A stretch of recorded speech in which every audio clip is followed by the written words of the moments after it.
What's good, everybody? It's your boy, O'Shea Duke Jackson, back at it again with another episode of The Celebrity Junkie. You know what? I got this email from a brother, right? And he shall remain nameless. And brother, I do appreciate the email. And thanks for being woke, right? I gotta talk about this because, you know, African Americans and blacks just worldwide, we are like very forgiving people and we're very loving people, right? That's one of the positives and negatives about our people is that, you know, we love people a lot, right?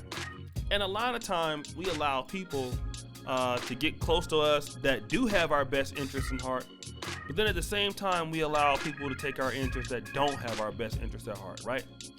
And you know, and when it comes to situations as these, sometimes we have people who come in our communities, they may go to our colleges, they may even have children with our people, right?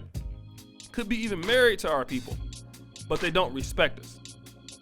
And they could even be profiting off the culture. And the first person that I want to talk about is this particular guy. His name is Tenzin Sharab, okay? Now, Tenzin Sharab is a photographer based out of the Atlanta area, and what it looks like to me is he makes a lot of money. He's very popular. He even went to Morehouse, right? I mean, like, that's even, you know, most black men go to Morehouse, but, you know, shout out to brother Moses Jenkins, he went there. Sometimes you will see groups of other people come into Morehouse. Even a white guy went to Morehouse before, right? And I think at one time he was a valedictorian. And Tenzin is no different. He graduated from Morehouse. And when you go to Morehouse or any HBCU, you really start to understand the African American experience. Just like if you go to Howard or Hampton or Grambling State University. And such was Tenzin. He was accepted by the people, right? Because he was an outsider. We treated him with that respect. And, you know, he got connected into our culture to where he was able to profit. And see, let me stop the show right there. A lot of African Americans, you feel like because working with black people is hard, you find it to be difficult. You cannot make money with black people, right? You would rather go to the suburbs or you would rather go different places because you don't want to work with African Americans. But then here you have somebody like Tenzin who will come in, who will grow up in Atlanta, go to Morehouse, and then he will get connected to the African American community and he will eat off of that and become very successful while we patronize him. And at the same time, while you have a negative aspect of your own community, somebody like Tenzin feels that he can come up. And that's another problem right there. We don't want to work with our own people, so other groups of people come into our community and they work with them instead. And I believe that Tenzin even has a black or African American mother, all right? But see, he was having a conversation, all right? He was having a conversation with his baby mama, and you know, it's amazing that she will be a sister and allow somebody to even feel comfortable enough to talk like this, right? And you're gonna say that because she's in the background recording him, and she's like, oh, am I the exceptional one? And he's telling her, like, you know, 99% of black people are broke. Black women are dumb B words and all of that. And, you know, and that most of them you can't take seriously. And I know that you probably don't believe me saying this, so I'm going to let him say it. Let's go ahead and play that clip. I'm not black people. I don't take religion that's forced upon me. I'm not black people, bro. I don't take. What a joke, man. Most black people in America are a joke. 99% of them are a joke. That means most of them, yeah. Except for you. You're not a joke, straight. You know that. Oh, I'm like the exceptional one, eh? Yeah, I mean, you're crazy. Of course you're the exceptional one. So, what you need to do to help me? I don't know. What you need to do is ask your $1 million father. Stop having kids with dumb black all over the country. You know what I mean? And take care of his family. I tell myself that, yes, God does not exist. Do you have like mantras that you say to yourself? Yes. Are they like success mantras? You like coaching yourself through life? Yeah, I'm good. I just focus on what I need to do. I just focus on niggas. Oh, I'm sorry. Can you repeat that? I'm not black people. I don't take. All right, so you guys heard what he had to say. And I know that's offensive for many of you to hear that. And, you know, he came out with this response. Dating music! Oh, wait. Let me just read this before. His Twitter name is Iam10zen, was locked up during a Black Lives Matter protest while taking footage. A black woman bailed you out immediately because we support our allies, but you don't care about our plight. According to your voice recordings, 90% of people are a joke, and once you were exposed. So think about this. I didn't mention this part. He was actually locked up and got bailed out by the black people. And he made that particular recording about us. Dating music!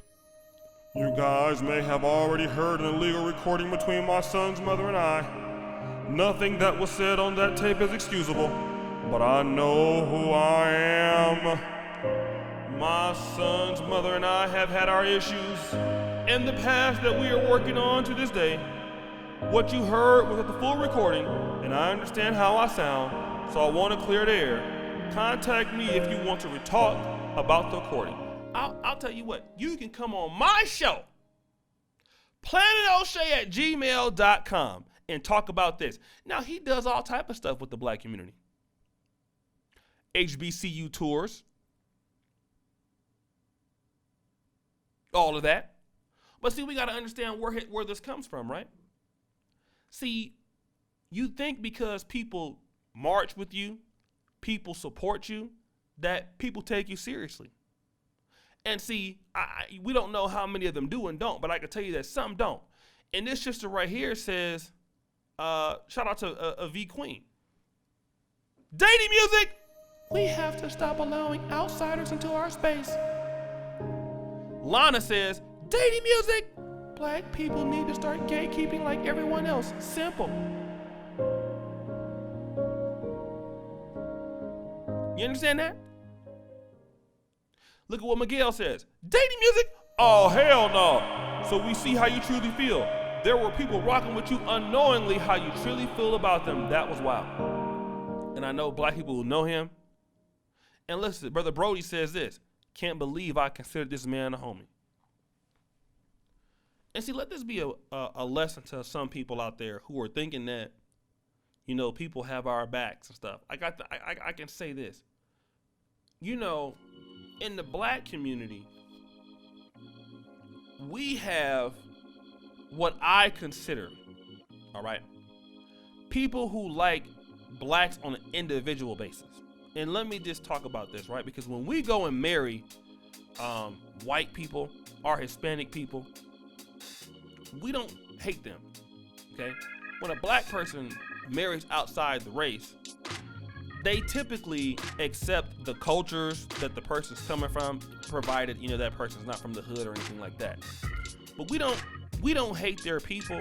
We love their people. We try to learn their language. Like if you go to Poland, you see blacks and Africans trying to learn Polish, trying to fit in with the customs and stuff like that. Like look at any black person's vlog who's dating somebody else. Like for the most part, even your interracial dating channels, you know, blacks are trying to conform to the new communities that they're in. So they do it with an open mind. I've yet to meet a black person who marries a white person or marries a Hispanic person that hates their people. I've never seen it. But you will see all the time that a person from another race can marry a black person and hate blacks. Don't believe me? We found that out with the Gina video. She said, I married a racist, okay? You see it all the time with white supremacists. They can marry a black person and individually they love that black woman or individually they love that black man, but they hate everybody else. See, they can make the difference between you as an individual that they cool with and everybody else that they not cool with. See, that's the difference. And you know, a lot of us just gotta understand, and we need to start making. See, if we had a black photographer, we need to start making opportunities for ourselves. This is what needs to happen. And like the sister said, we do need to keep people out because we don't know how they feel. You know, he got a half black child and all of that, and all of a sudden, you know, I guess, you know, 99% of black people have problems, but he don't mind having a baby mama, right? Anyways, guys, you know, like I said, it's your boy O'Shea Duke Jackson, back at it again with another episode of The Celebrity Time. Subscribe, hit the bell, go to the first comment pinned to the top. Guys, I thank you for all the support. I appreciate you for all that you do. And as you know, the buffoonery remains at an all-time high. Don't forget to follow us on Patreon. I'm out. Peace.